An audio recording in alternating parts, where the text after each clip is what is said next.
Um jovem de 18 anos, chamado Dalan Mushpu, foi visto pela última vez no dia 27 de fevereiro de 2015. Ele estava em seu último ano do ensino médio e visitava o Havaí, especificamente a ilha de Oahu, para uma viagem escolar. Durante a estadia, ele estava hospedado com sua avó. Na manhã do dia 27, Dalan conversou com ela sobre seus planos para o dia, mencionando que faria uma trilha sozinho no Parque Mount Aloha Valley, com a intenção de escalar a famosa Escada para o Céu. Essa escada, que tem 3.922 degraus e segue ao longo de um estreito cume montanhoso, foi construída pela Marinha dos Estados Unidos em 1942. Embora tenha sido fechada ao público em 1987, ela continuava atraindo aventureiros, mesmo com o acesso proibido. A avó de Dalan o advertiu de que a entrada na área era ilegal e ele poderia ser acusado de invasão, mas ele seguiu com seu plano. Após se despedir, pegou um ônibus para o parque e começou a subida, enviando fotos esporadicamente para amigos e familiares. Ele foi ouvido pela última vez por volta das 11 horas da manhã e desde então nunca mais foi visto. Preocupada, sua avó notificou as autoridades naquela noite, informando que Dalan tinha planejado visitar a escada. Uma operação de busca foi iniciada, envolvendo o corpo de bombeiros, operadores de drones voluntários e até a Marinha dos Estados Unidos, mas nenhum sinal dele foi encontrado.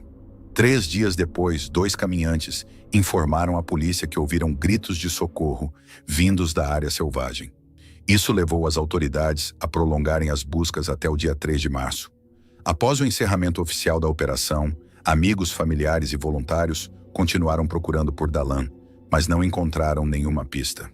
Apesar dos esforços e das investigações, Dalan Mushpu permanece desaparecido, deixando sua família e amigos sem respostas.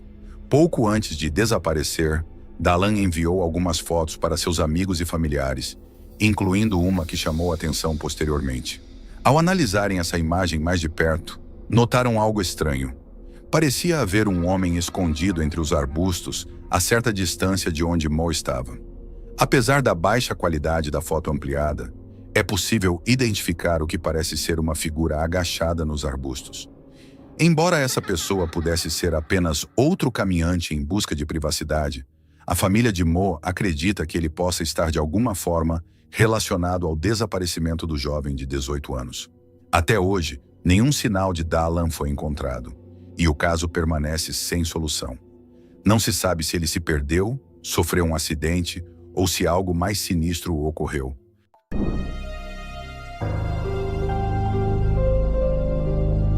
David e Louise Turpin, junto com seus 12 filhos, aparentavam ser a imagem perfeita de felicidade e união nas redes sociais. David frequentemente compartilhava fotos de momentos em família em sua página do Facebook. Em 2015, ele postou uma imagem comemorando o nascimento do 13º filho, mostrando o casal sorridente e aparentemente feliz por expandir sua família. As viagens à Disneylândia também foram exibidas online, retratando uma vida cheia de momentos alegres e unidos. No entanto, essas postagens não refletiam a realidade por trás das portas fechadas. Apesar dos sorrisos e das roupas combinando, as crianças, algumas já adultas, eram sistematicamente abusadas pelos pais. Elas foram mantidas em cativeiro, espancadas, estranguladas e submetidas a condições desumanas, como receber apenas uma refeição por dia e tomar banho apenas uma vez por ano. Isoladas e sem acesso à escola, viviam longe do mundo exterior. Em janeiro de 2018, algumas das crianças, já na faixa dos 20 anos, começaram a planejar uma fuga. No dia 14 daquele mês, 2 meninas conseguiram escapar pela janela da casa. Contudo, uma das irmãs mais jovens, de 13 anos, ficou com medo e recuou. Jordan, de 17 anos, conseguiu se afastar até encontrar um local seguro. Com um celular desativado que havia levado consigo, ela ligou para o 911. Durante a chamada, relatou que ela e seus irmãos sofriam abusos de seus pais. Mencionou ainda que o cheiro na casa era tão forte que, em algumas ocasiões, era difícil respirar. Jordan informou que 2 de suas irmãs e um irmão estavam acorrentados às camas naquele momento. Quando o primeiro policial chegou ao local, Jordan mostrou fotos das condições dentro da casa. Após isso, agentes do departamento do xerife do condado de Riverside entraram na residência para uma verificação de bem-estar. Louise e David atenderam a porta. Dentro da casa, os agentes encontraram um cenário descrito como uma casa dos horrores. Havia um forte odor de excrementos humanos, lixo, restos de animais mortos e comida estragada espalhados por todas as superfícies. Os agentes também localizaram as outras 12 crianças, incluindo uma que estava acorrentada à cama havia semanas. As crianças apresentavam hematomas, estavam sujas e visivelmente desnutridas, a ponto de os policiais não conseguirem determinar com precisão suas idades. Muitas pareciam muito mais jovens do que realmente eram. Dentro da residência, também foram encontrados centenas de diários escritos pelas crianças, documentando suas vivências. Louise e David Turpin foram presos e acusados de 12 crimes de tortura, 12 de cárcere privado, 7 de abuso contra adultos dependentes e 6 de abuso infantil. David também enfrentou uma acusação adicional por ato indecente contra uma criança menor de 14 anos. Em 22 de fevereiro de 2019, ambos mudaram suas declarações para culpados. Eles foram condenados à prisão perpétua. Os condenados terão possibilidade de solicitar liberdade condicional após 25 anos. Contudo, especialistas acreditam que, devido à gravidade dos crimes cometidos, é improvável que essa liberdade seja concedida, tornando a sentença, na prática, prisão perpétua. Após o resgate, todas as crianças passaram 2 meses no hospital, onde receberam tratamento para diversos problemas, como danos cardíacos causados por desnutrição, comprometimento cognitivo e neuropatia. Quando tiveram alta, 6 menores foram colocados em 2 casas de acolhimento. No entanto, 5 delas acabaram sendo enviadas para outra família, que também foi acusada de abuso e posteriormente presa. Em 2020, foi relatado que algumas das crianças Turpin estavam vivendo de forma independente, trabalhando, estudando e, em um caso, uma delas havia se formado na faculdade. Apesar disso, uma investigação realizada em 2021 revelou que algumas crianças enfrentaram negligência por parte dos serviços sociais do condado de Riverside, chegando a sofrer com a falta de moradia e sem acesso às generosas doações feitas para o caso. Esse episódio evidenciou falhas graves nos programas de assistência social e no sistema de bem-estar infantil, tornando a história ainda mais trágica.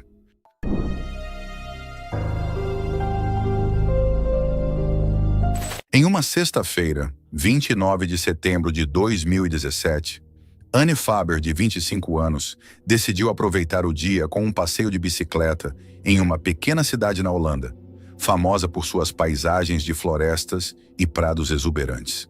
Ela pedalava em direção a Den Dolder, uma vila charmosa repleta de lojas, restaurantes e escolas, quando foi surpreendida por uma chuva torrencial que a encharcou completamente.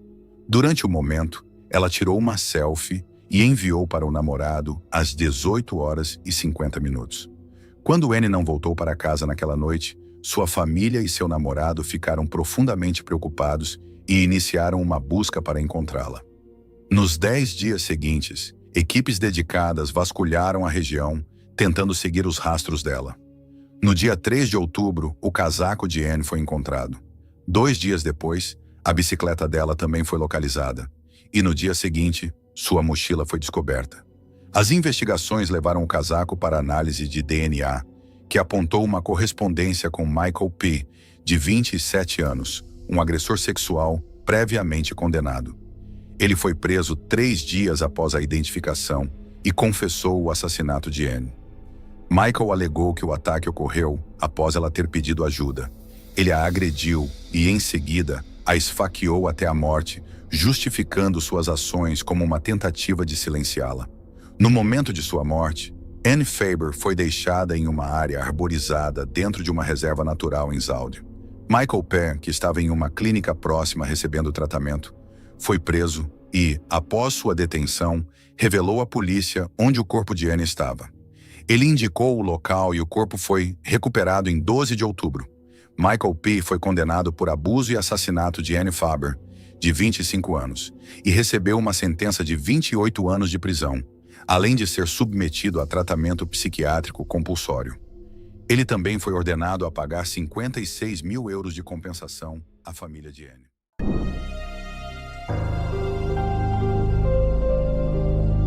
Jolie Cullen, de 18 anos, foi fotografada em um momento espontâneo em um penhasco do Parque Estadual de Cheaha, Alabama.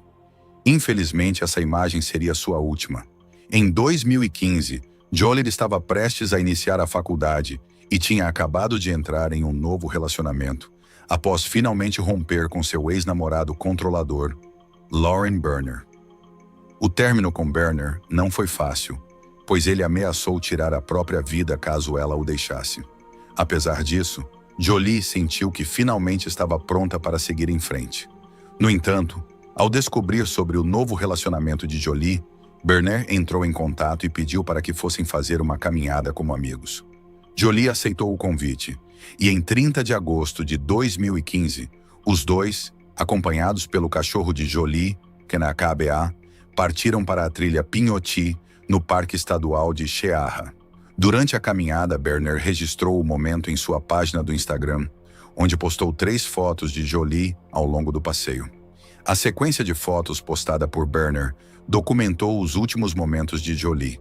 A primeira imagem mostrava Jolie posando no penhasco, seguida de outra e, finalmente, a última, em que ela estava de costas para a câmera. Durante esta última foto, Berner atirou nela 2 vezes, usando um revólver calibre .22.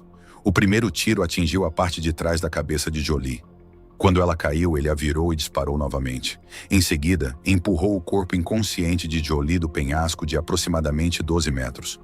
Após cometer o crime, Berner retornou calmamente ao carro e ligou para o 911, confessando o assassinato. Ele foi preso assim que a polícia chegou ao local. Durante o julgamento, Berner alegou que ele e Jolie haviam feito um pacto de assassinato, mas que não conseguiu cumprir sua parte após matá-la. Essa versão foi rejeitada pela família de Jolie, que afirmou que ela estava feliz com sua vida, sem sinais de depressão ou pensamentos autodestrutivos. Embora inicialmente Berner tenha recebido o status de jovem infrator pela lei do Alabama, o que poderia limitar sua pena a apenas 3 anos de prisão, essa decisão foi posteriormente anulada. Ele foi condenado como adulto a 52 anos de prisão. Apesar disso, nunca admitiu o crime, mas muitas pessoas acreditam que ele matou Jolie a sangue frio depois que ela recusou reatar o relacionamento.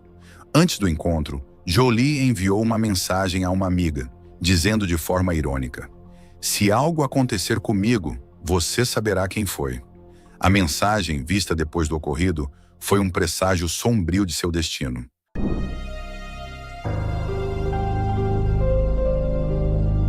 Em julho de 2011, um simples registro de amigos posando para uma selfie em uma festa se tornou algo muito mais sombrio.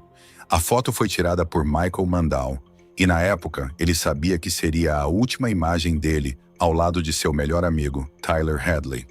Hadley, então com 17 anos, organizou uma festa em sua casa em Port St. Lucie, Flórida, convidando vários amigos, incluindo Mandel. Durante o evento, Hadley confessou a Mandel que havia assassinado seus pais e escondido os corpos no quarto principal da casa. Inicialmente, Mandel acreditou que era uma brincadeira de mau gosto, mesmo ao notar manchas de sangue no chão. A terrível verdade só foi confirmada quando Mandel viu a perna do pai de Hadley bloqueando a porta do quarto. Apesar da chocante descoberta, Mandel tirou uma selfie com Hadley.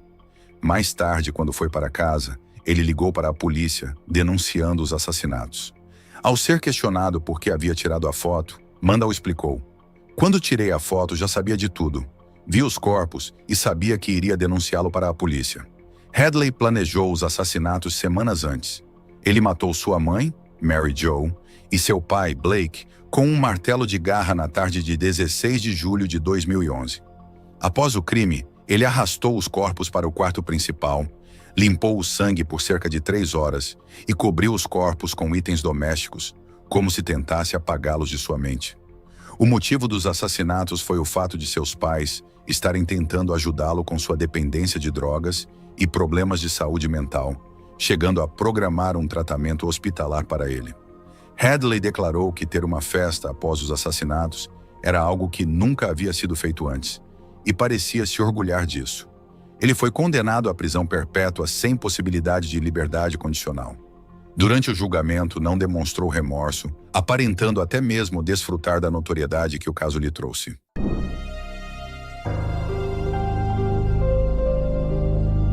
Quem poderia parecer mais inocente do que o próprio Papai Noel? Vestido para encantar crianças em um shopping, prometendo realizar sonhos natalinos, Bruce McArthur parecia ser o Papai Noel perfeito. Barriga redonda, barba branca e um sorriso amigável. Essa cena natalina ocorreu no Agincourt Shopping Mall, em Toronto, Canadá.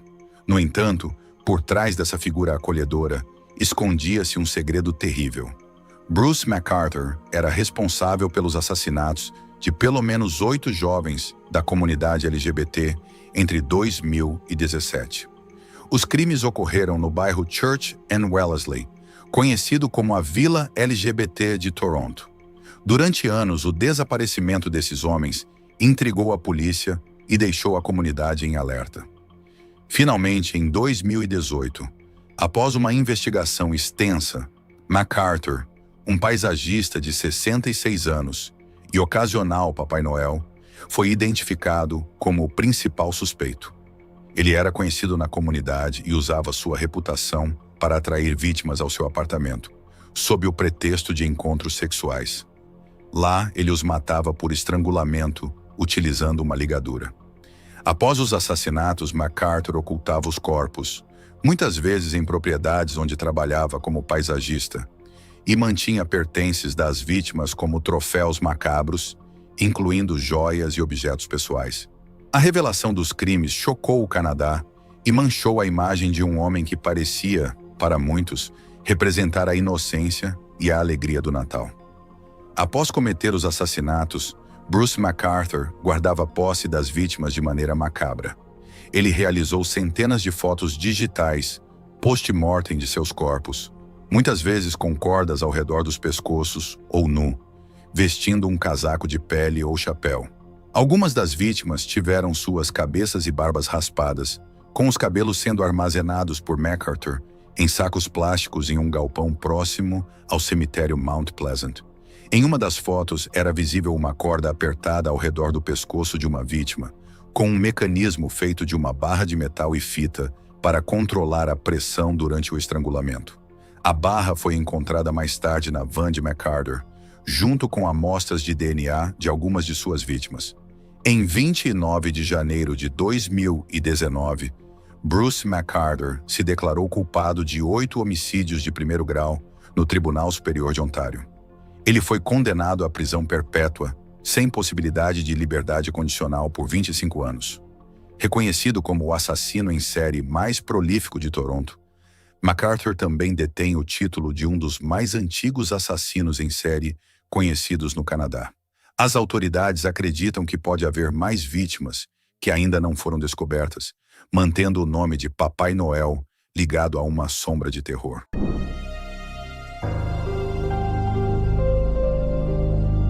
O Casamento da Morte refere-se a um trágico incidente ocorrido em julho de 2019, envolvendo o casal recém-casado Pavel Maro e Veranika Nikonova, da Bielorrússia. Eles decidiram passar sua lua de mel no Alasca, atraídos pela ideia de explorar a natureza selvagem e descobrir a magia do famoso ônibus abandonado, conhecido como Fairbanks City Transit Bus 142. Esse ônibus se tornou um ponto turístico amplamente conhecido devido ao livro e filme Into the Wild. A obra conta a história real de Christopher McCandless, um jovem aventureiro americano que nos anos 990 escolheu levar uma vida nômade. Em abril de 1992, ele viajou até o Alasca, levando apenas suprimentos básicos, com o objetivo de viver de maneira simples e em harmonia com a natureza. Durante sua jornada, ele encontrou o ônibus 142 e o utilizou como abrigo improvisado. Infelizmente, em setembro de 1992, O corpo de McCandless foi encontrado dentro do ônibus, pesando apenas 30 quilos. Sua causa de morte foi atribuída à inanição, marcando o local como um símbolo de aventuras que podem se tornar fatais. A morte de Christopher McCandless foi oficialmente atribuída à fome, embora as circunstâncias exatas continuem gerando debates. Uma das últimas fotografias tiradas por McCandless foi do famoso ônibus que, anos depois, se tornaria o palco de outra tragédia envolvendo o casal Pavel Marov e Veranika Nikonova. Durante sua lua de mel no Alasca, em julho de 2019, o casal passou 2 noites no icônico Magic Bus. Enquanto estavam lá, deixaram gravada no ônibus a data de seu casamento como uma lembrança simbólica de sua união. No entanto, essa marca acabaria se tornando a última memória que os dois compartilhariam como marido e mulher. Ao deixar o ônibus para retornar, o casal escreveu notas detalhando sua experiência. Porém, ao tentarem cruzar o rio Teklanica, um obstáculo que muitos turistas enfrentavam com a ajuda de uma corda esticada, o cenário mudou drasticamente.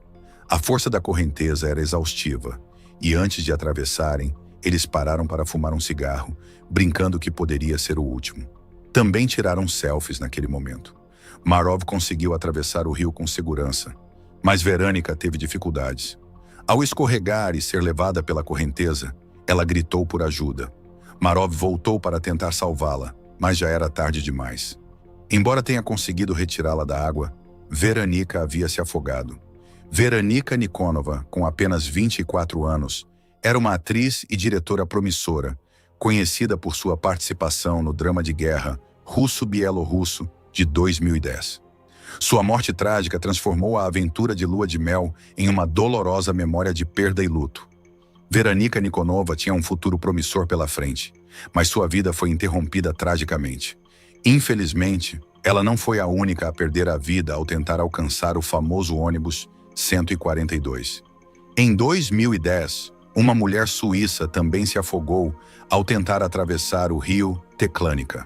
Além disso, diversos viajantes enfrentaram condições adversas durante a jornada até o ônibus, resultando em pelo menos 15 resgates de emergência. Devido ao perigo crescente e à necessidade de preservar vidas, as autoridades decidiram, em 2020, remover o ônibus do local. Ele foi transferido para o Museu da Universidade do Alasca, onde agora é uma exposição que inclui um tour virtual detalhando sua história. O ônibus 142, que testemunhou as trágicas mortes de 3 jovens, é apresentado no museu com informações sobre seu passado como veículo escolar e militar, antes de se tornar um abrigo improvisado no deserto do Alasca. Hoje, ele serve como um lembrete das aventuras e dos riscos associados à busca pela conexão com a natureza selvagem.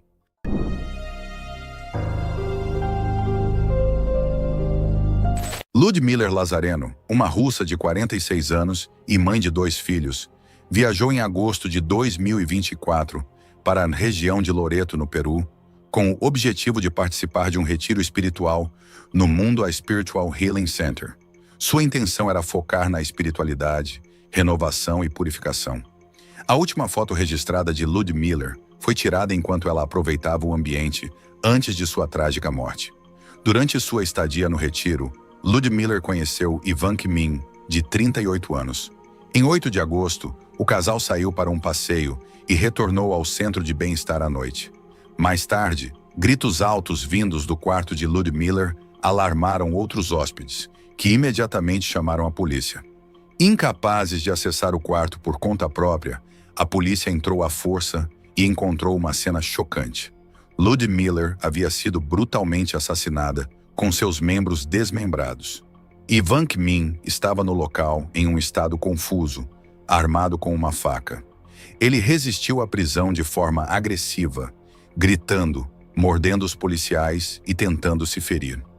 Durante as buscas no quarto, foi encontrado um cachimbo e posteriormente foi confirmado que ambos haviam consumido ayahuasca, uma bebida alucinógena xamânica utilizada em rituais espirituais. O caso seguiu para a audiência, com grande repercussão sobre o assassinato e as circunstâncias que o envolveram. Van Kmin confessou o assassinato de Ludmila e afirmou estar sob influência de substâncias psicoativas no momento do crime. Segundo ele, havia consumido cogumelos alucinógenos e ayahuasca, uma bebida tradicional conhecida por conter compostos psicotrópicos naturais.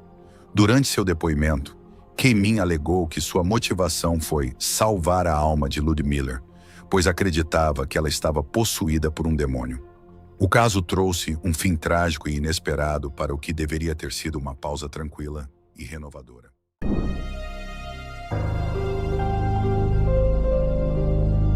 Em outubro de 2013, uma tragédia devastadora ocorreu a cerca de 60 metros de altura. A fotografia capturada nesse dia mostra os momentos finais angustiantes de dois jovens mecânicos que ficaram presos no topo de uma turbina eólica em chamas, sem qualquer meio de fuga. Arjan Kuz, de 21 anos, e Din Si, de 19, faziam parte de uma equipe de 4 engenheiros encarregados da manutenção de rotina em uma das turbinas de 67 metros do parque eólico Delta Winds, em Oud-Gainsplaat, na Holanda. Durante o trabalho, um incêndio inesperado começou na estrutura principal da turbina, por razões que até hoje não foram completamente esclarecidas. A hipótese mais provável é que um curto-circuito na fiação tenha provocado as chamas, que rapidamente se alastraram, bloqueando a única escada de evacuação disponível. 2 membros da equipe conseguiram escapar, mas Arjan e Din ficaram presos e foram forçados a subir até o topo da turbina na tentativa desesperada de se salvar. No entanto, as chamas logo começaram a consumir a plataforma onde estavam. Testemunhas no chão capturaram imagens angustiantes dos 2 jovens se abraçando no que pareciam ser seus últimos momentos. Diante da situação extrema, um deles tomou a difícil decisão de pular da turbina, preferindo isso a ser consumido pelo fogo. Seu corpo foi encontrado pelos investigadores em um campo próximo. O outro jovem não conseguiu escapar das chamas e seus restos mortais foram recuperados pelos bombeiros após conseguirem controlar o incêndio. Esse trágico acidente levou a uma grande revisão das normas de segurança em parques eólicos. Medidas como a implementação de protocolos de emergência mais rigorosos, treinamentos regulares de evacuação e a introdução de kits de resgate com cordas e equipamentos de rapel foram adotadas com o objetivo de garantir que uma catástrofe como essa nunca mais aconteça.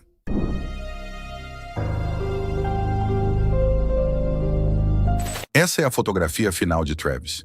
Em junho de 2008, Travis Alexander, com 30 anos, estava pronto para iniciar uma nova fase de sua vida.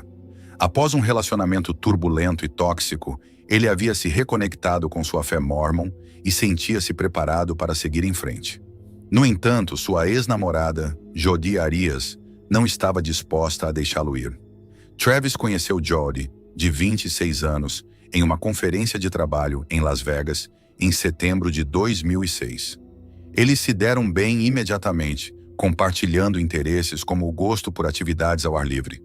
Jodi, curiosa sobre a espiritualidade, foi batizada no mormonismo por Travis 2 meses depois, e o casal parecia estar feliz, viajando entre o Arizona e a Califórnia, trocando mais de 82 mil e-mails. Contudo, o relacionamento estava longe de ser perfeito. Frequentemente, eles se separavam e brigavam intensamente por questões como infidelidade de Travis, manipulação emocional, mentiras de Jodi, ciúmes possessivos e invasão da privacidade, como o monitoramento dos e-mails e redes sociais. Apesar dessas brigas, eles se reconciliavam frequentemente, o que preocupava os amigos de Travis, especialmente depois de Jodi cortar os pneus de seu carro. Finalmente, em 2008, Travis decidiu terminar definitivamente com Jodi e começou a namorar outra mulher. No dia 4 de junho, Jodi foi à casa de Travis em Mesa, Arizona, onde o casal teve relações sexuais e tirou várias fotos íntimas. Mesmo após o término, durante o banho de Travis, Jodi tirou uma foto final dele com a data e hora registradas como 17 horas e 29 minutos. Poucos momentos depois, ela o atacou violentamente. Jodi atacou Travis com uma faca de maneira frenética, esfaqueando-o pelo menos 27 vezes no corredor, antes de atirar na cabeça dele, matando-o. A expressão no rosto de Travis parecia preocupada e confusa, levando muitos a acreditarem que ele o olhava, talvez para Jody, enquanto ela estava com a faca ou após ela dizer algo ameaçador.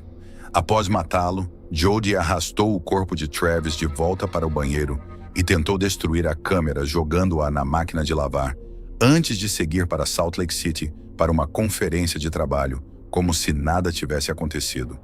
No dia seguinte, como Travis não dava notícias há dias, seus amigos, preocupados, entraram na casa dele e encontraram uma cena de crime sangrenta.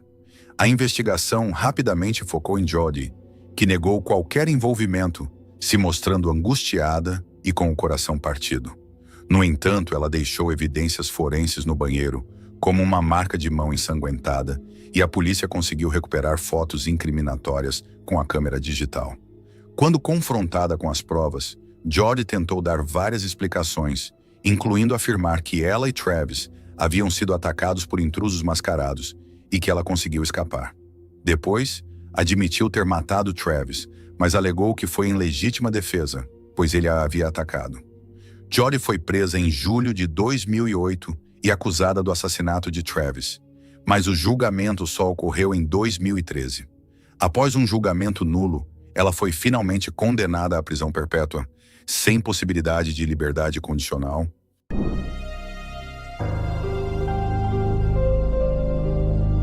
Em 2015, um relâmpago atingiu algo que parecia saída de uma história do Ripley. Acredite se quiser. A fotografia, que à primeira vista parece divertida, mostra os irmãos Michael e Sean McQuilkin no Parque Nacional Sequoia, na Califórnia, segundos antes de serem atingidos por um dos fenômenos mais mortais da natureza.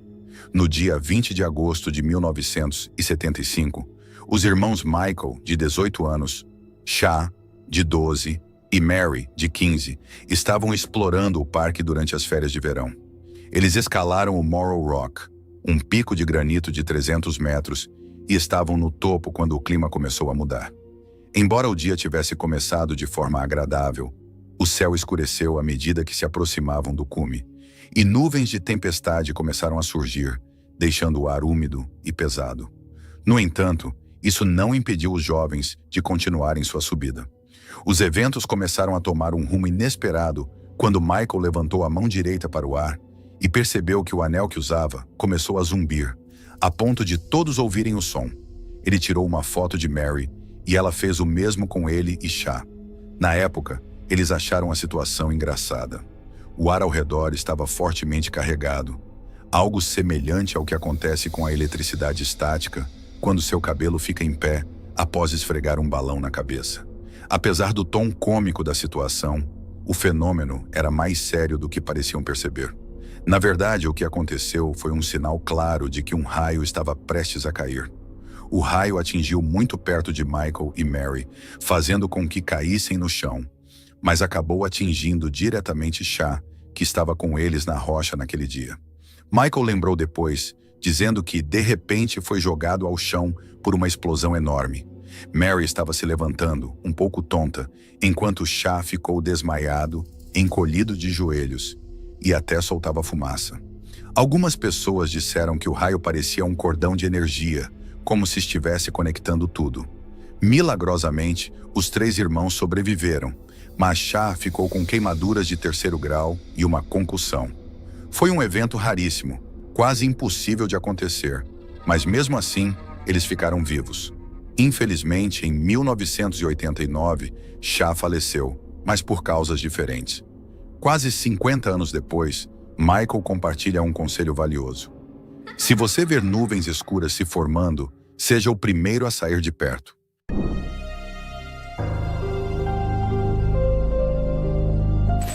No voo 157 da Aerosucra Columbia, ocorrido em 20 de dezembro de 2016, um desastre inesperado pegou de surpresa pedestres e motociclistas enquanto voltavam para casa, perto do aeroporto de Carreiro, em Porto Coreno, na Colômbia. Eles não imaginavam que um enorme avião Boeing 727-200F da Aerolíneas Colombiana Cargo atravessaria a estrada à sua frente, derrubando cercas e esmagando árvores. A aeronave estava prestes a decolar com uma carga de 200 mil quilos, mas estava sobrecarregada em mais de 1 tonelada, além de seu peso máximo permitido, resultado de uma falha na observância dos regulamentos de segurança. Quando o avião tentou decolar, após acelerar na pista, não conseguiu ganhar altitude e caiu fora da pista, atravessando o perímetro do aeroporto, como registrado em filmagens feitas por pedestres atônitos. Apesar do impacto com árvores e um galpão, o avião não chegou a levantar voo. No entanto, o impacto causou danos significativos, principalmente no trem de pouso da aeronave. Felizmente, ninguém na estrada ficou ferido, mas o acidente evidenciou sérias falhas nos procedimentos de segurança e na falta de profissionalismo. Após o impacto, os flaps da aeronave ficaram danificados e os sistemas hidráulicos apresentaram vazamento de combustível. O avião conseguiu atingir uma altitude de 790 metros, mas então inclinou para a direita antes de cair rapidamente, batendo no solo e explodindo em um incêndio violento a cerca de 6 quilômetros do aeroporto. Dos 6 tripulantes a bordo, 5 morreram no impacto inicial, enquanto um faleceu no hospital e outro sobreviveu. O técnico Diego Amado Rumbis Bravo, mas com ferimentos graves. Diego relatou: "Naquele momento perdi a visão. Tudo ficou escuro e eu só conseguia ver faíscas. Senti os golpes e ouvia muitos barulhos altos que atordoaram meus ouvidos. Todas as memórias passaram pela minha cabeça. Estava chovendo terra por todo lado e naquele momento eu não sabia se estava vivo ou morto." A investigação do acidente na Colômbia apontou várias falhas que contribuíram para a tragédia, incluindo a sobrecarga de carga, erro do piloto, a pista curta, a má tomada de decisões e as condições climáticas quentes e úmidas, que provavelmente reduziram o desempenho da aeronave.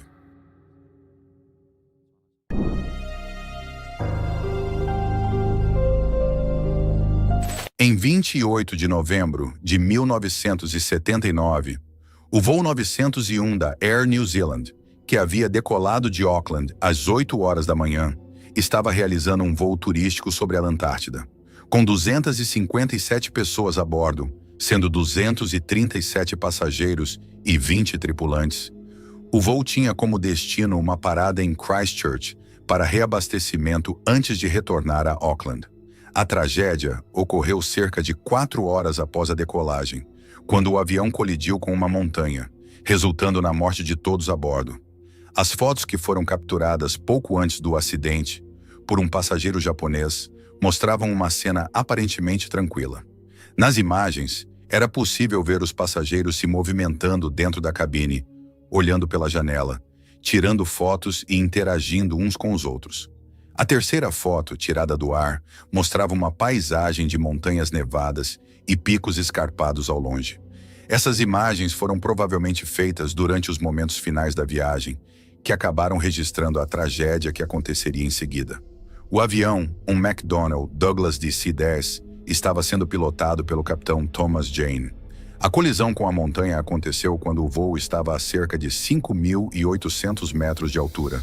No voo 901 da Air New Zealand, os pilotos, Capitão Collins e o primeiro oficial, Gregory Mark Casson, estavam a caminho de uma experiência única na vida para os passageiros, voando sobre a Antártida e visitando pontos turísticos como a estação de pesquisa McMurdo e o vulcão Monte Arabos. O custo do bilhete era de $359, equivalente a $2.167 nos dias de hoje. Um dos passageiros, Frank Christmas, de 58 anos, estava entre eles, tendo mudado sua reserva para este voo após ouvir sobre a experiência de um amigo. No entanto, as condições climáticas estavam difíceis, com uma visibilidade muito ruim devido a um fenômeno conhecido como apagão, onde a linha do horizonte e o terreno se confundem com o céu nublado, tornando difícil para os pilotos distinguir a altura e o contorno do terreno. Isso levou os pilotos a dependerem exclusivamente dos instrumentos de navegação eletrônica da aeronave. A trajetória de voo havia sido alterada pela Air New Zealand, mas a tripulação não foi devidamente informada sobre essas mudanças. Como resultado, o avião acabou se desviando em direção a uma rota que o levou diretamente em direção ao Monte Arabos, que tem 12.448 pés de altura.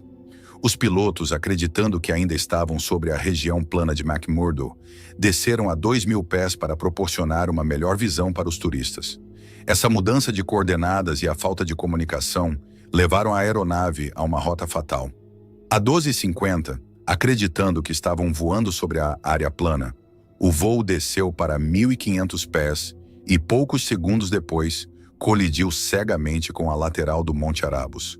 A colisão matou todos a bordo, espalhando destroços, combustível de aviação e corpos pela encosta da montanha.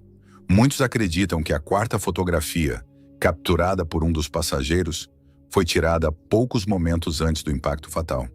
Após o trágico acidente do voo 901 da Air New Zealand, a recuperação dos corpos e destroços foi um processo árduo que durou até 9 de dezembro.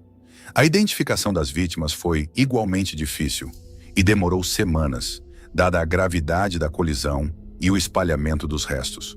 Durante esse período, especialistas tentaram montar as peças do quebra-cabeça, investigando as causas do desastre. Inicialmente, a investigação concluiu que o erro do piloto foi a principal causa do acidente. No entanto, uma reavaliação posterior conduzida pelo juiz Peter Mohan revelou detalhes cruciais, como a mudança não comunicada na trajetória de voo, que foi um fator-chave para a tragédia.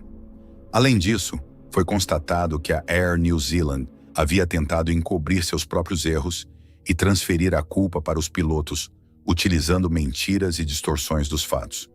Um fotógrafo que estava a bordo conseguiu capturar os momentos finais do voo 901, incluindo a confusão e os momentos aterrorizantes que marcaram os instantes finais antes do impacto fatal. As imagens revelam o desespero de um sobrevivente olhando pela janela, vendo os destroços, óleo e combustível espalhados enquanto o avião descia em direção ao desastre.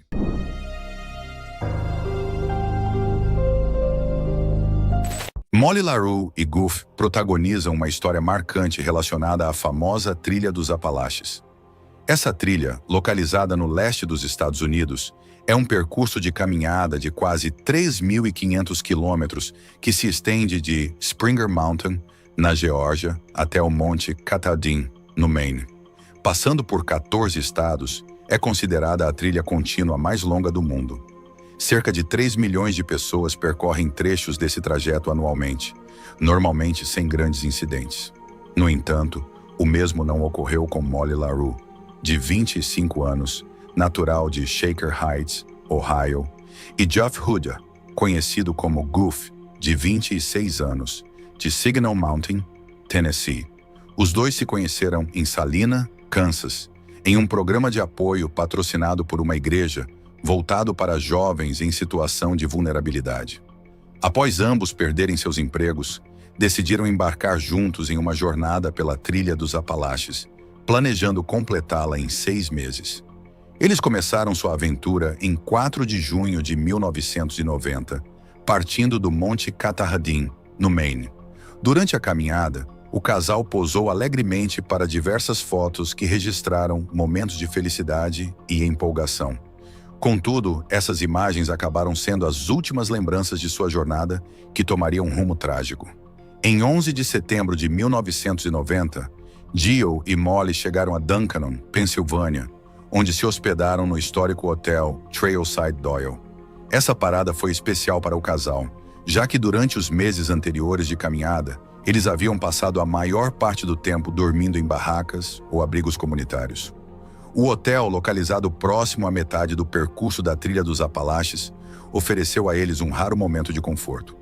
No dia seguinte, retomaram sua caminhada e chegaram ao Thelma Marks Shelter, um abrigo rústico de 3 lados, situado próximo ao topo da Cove Mountain e rodeado por árvores, a cerca de 9 metros da trilha principal. Após um dia de caminhada, decidiram passar a noite no abrigo. Nas primeiras horas da manhã de 13 de setembro, enquanto dormiam, o casal foi brutalmente atacado. Gio foi mortalmente baleado 3 vezes com uma pistola calibre 22, sendo atingido na cabeça, nas costas e no abdômen. Molly foi amarrada com uma corda ao pescoço, abusada e, posteriormente, esfaqueada até a morte. No dia seguinte, os caminhantes Cindy e Brian Bowen, que pretendiam utilizar o abrigo, encontraram a cena horrível. Molly estava de bruços em uma poça de sangue, com as mãos amarradas atrás das costas, enquanto Gil, próximo, sem vida. O episódio marcou um dos crimes mais trágicos na história da trilha dos Apalaches. Gil foi encontrado parcialmente nu, segurando uma faca e ainda vestindo sua camisa. Cindy e Brian Bowen, chocados com a cena, chamaram as autoridades imediatamente. Eles também relataram ter avistado um homem de aparência suspeita nas proximidades do local do crime. O caso rapidamente ganhou ampla divulgação e as autoridades estavam determinadas a encontrar o culpado. O avanço veio em 21 de setembro, quando 2 caminhantes notaram um homem na trilha dos Apalaches, usando a mochila e as botas que pertenciam a Gil. Eles informaram o Serviço de Parques Nacionais, que conseguiu localizar e prender o suspeito.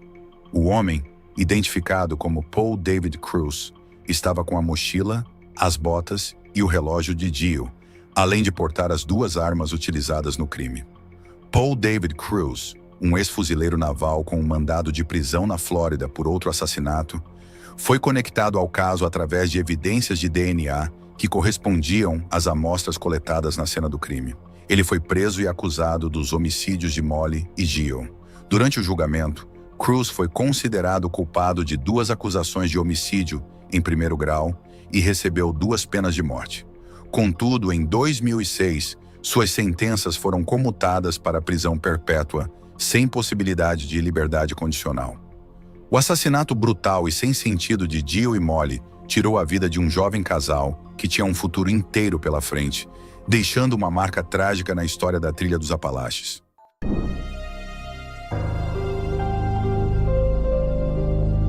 Fábio Schione, um pai dedicado e marido carinhoso, postou uma foto de sua esposa e 2 filhos em suas redes sociais, sem imaginar a tragédia que logo abalaria sua família. Em 31 de agosto de 2024, Fábio comemorava seu 51º aniversário em casa, na pequena cidade de Paderno Dugnano, próxima a Milão, no norte da Itália. Após um dia de celebrações, a família foi dormir, mas por volta das 2 horas da manhã, seus momentos de paz foram interrompidos por um evento aterrorizante. O que inicialmente parecia ser um intruso, invadiu a casa e atacou o filho mais novo de Fábio, de 12 anos, enquanto ele dormia, desferindo golpes de faca em um ataque violento. Ao ouvir os gritos desesperados do menino, Fábio correu para ajudá-lo, mas acabou sendo esfaqueado no pescoço e na garganta. A esposa de Fábio, ao tentar entender o que estava acontecendo, também foi atacada e esfaqueada. Os 3 morreram quase instantaneamente devido à gravidade dos ferimentos. Em meio ao caos, o filho mais velho da família conseguiu fazer uma ligação frenética para a polícia, dando início às investigações sobre o terrível crime. O jovem de 17 anos inicialmente afirmou ter matado seu pai em legítima defesa, alegando que tentava impedir que ele atacasse sua mãe e irmão. No entanto, ao ser confrontado pela polícia, o adolescente confessou ter assassinado todos os 3 membros de sua família. Esse ato brutal abalou profundamente a polícia e a comunidade local, especialmente porque a família parecia ser feliz e unida. Durante os interrogatórios, o adolescente não ofereceu nenhuma explicação concreta para os crimes. Investigadores vasculharam suas redes sociais em busca de pistas, mas não encontraram indícios de preocupações aparentes, exceto algumas menções de que ele se sentia isolado. Em depoimento, o jovem disse apenas que tinha uma sensação geral de mal-estar e desconforto, algo que ele descreveu como uma insatisfação pessoal não relacionada a questões familiares. Ainda assim, essa vaga justificativa não explica a tragédia que resultou no massacre de sua família. No momento, o adolescente está sob custódia, enfrentando acusações de homicídio com circunstâncias agravantes, incluindo premeditação. Essa tragédia devastadora, completamente imprevisível, chocou a todos, contrastando fortemente com a imagem de felicidade familiar apresentada nas redes sociais.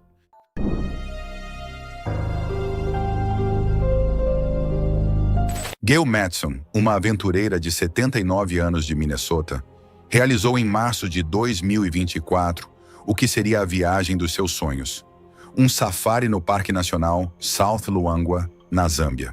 Em suas próprias palavras, Gale desejava que essa fosse sua última grande aventura. Esta é a última foto registrada de Gale enquanto estava viva. Durante um passeio de carro com outros 5 turistas, um elefante macho começou a correr em direção ao veículo aberto onde estavam. O animal, visivelmente agressivo, atacou o veículo tombando-o. Infelizmente, Gale foi morta instantaneamente no incidente. Outro passageiro sofreu ferimentos graves e foi levado ao hospital, enquanto os 4 restantes tiveram apenas ferimentos leves. Essa tragédia marcou um fim devastador para o que deveria ter sido uma experiência memorável. Apesar de milhões de pessoas ao redor do mundo participarem de viagens de aventura sem incidentes, ataques de elefantes, embora raros, são um lembrete de que esses são animais selvagens e imprevisíveis, mesmo em eventos organizados. Nossos pensamentos estão com a família de Gale, que deve estar profundamente abalada por essa perda irreparável.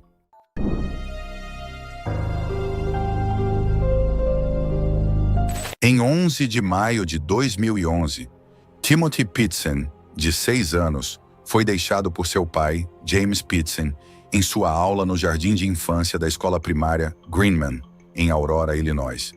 Pouco tempo depois, sua mãe, Amy Pitsen, o retirou da aula alegando uma emergência familiar.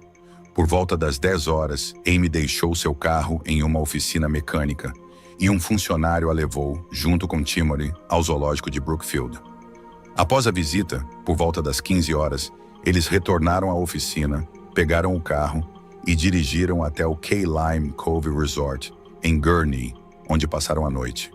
Na manhã seguinte, Amy e Timothy foram para o Kalahari Resort, em Wisconsin Dells, Wisconsin. Câmeras de segurança registraram sua entrada no local, sendo essa a última vez que Timothy foi visto. Até hoje, seu paradeiro permanece desconhecido. Em 13 de maio, Amy ligou para sua mãe e seu cunhado, informando que ela e Timothy estavam seguros e fora de perigo. As ligações foram rastreadas até uma área próxima à Rota 40, ao noroeste de Sterling, Illinois. Durante a ligação, Timothy foi ouvido ao fundo, dizendo que estava com fome. Contudo, Amy não contatou James, que estava desesperado à procura do filho, após saber que ele havia sido retirado da escola. Naquele mesmo dia, por volta das 19h25, Amy foi vista sozinha em uma loja de conveniência em Winnebago, Illinois, onde comprou um caderno, uma caneta e alguns envelopes. Cerca de meia hora depois, ela apareceu em outra loja de alimentos, ainda sozinha. Por volta das 23h15, ela fez o check-in no Rockford Inn, também sem companhia. Em algum momento naquela noite ou na manhã seguinte, Amy tirou a própria vida. Seu corpo foi encontrado por uma camareira do hotel. Timothy nunca foi encontrado, e não há sinais de que ele tenha estado no hotel com sua mãe. Ao lado da cama de Amy, foram encontradas fotos de Timothy e uma nota na qual ela se desculpava pela confusão e afirmava que Timothy estava seguro, mas que ele nunca seria encontrado. Até o momento da escrita dessa nota, Timothy ainda não havia sido localizado. Embora se soubesse que Amy e James enfrentavam problemas no casamento, o principal foco de Amy era seu filho. A família tem dificuldade em acreditar que Amy teria machucado Timothy, apesar de ela estar passando por dificuldades mentais e talvez não estivesse raciocinando claramente. As roupas que Amy usava quando foi encontrada no Rockford Inn nunca foram localizadas, levando algumas pessoas a acreditar que ela as teria trocado depois de fazer algo contra Timothy. No entanto, não há evidências que confirmem essa teoria. O fato permanece. Timothy nunca foi visto ou ouvido desde que saiu do Kalahari Resort. Se ainda estiver vivo, ele teria 19 anos hoje e seria o suficiente para entender o que aconteceu. O fato de que ele nunca tentou fazer contato com a família sugere que ele pode não estar mais entre nós. Essas são as últimas informações sobre o caso de Timothy Pitsen, cujas circunstâncias continuam a ser um mistério perturbador.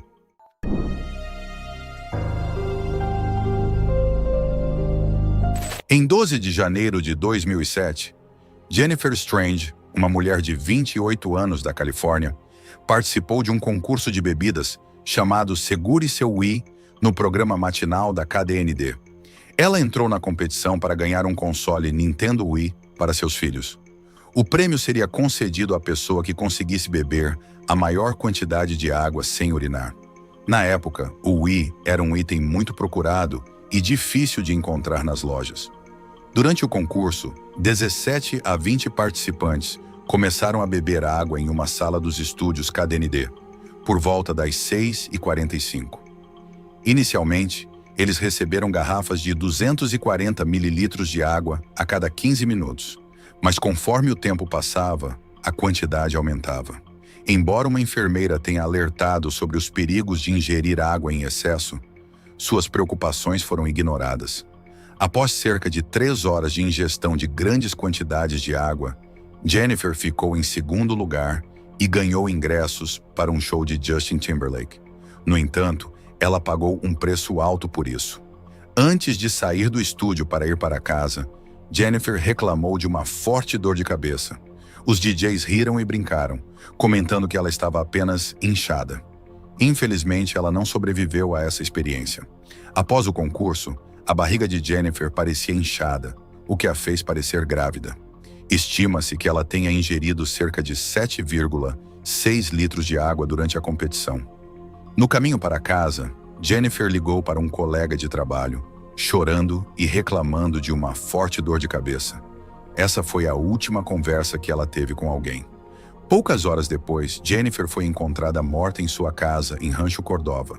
A autópsia revelou que a causa da morte foi hiponatremia, ou intoxicação por água. Beber grandes quantidades de água perturba o equilíbrio de sal no corpo, o que faz com que as células e, eventualmente, o cérebro inchem. Isso pode levar a convulsões, dificuldade respiratória e, no caso de Jennifer, a morte. Em consequência, a família de Jennifer processou a estação de rádio. Em outubro de 2009, um júri concedeu aos sobreviventes 16,5 milhões de dólares em danos. Como resultado, a estação KDND foi desativada.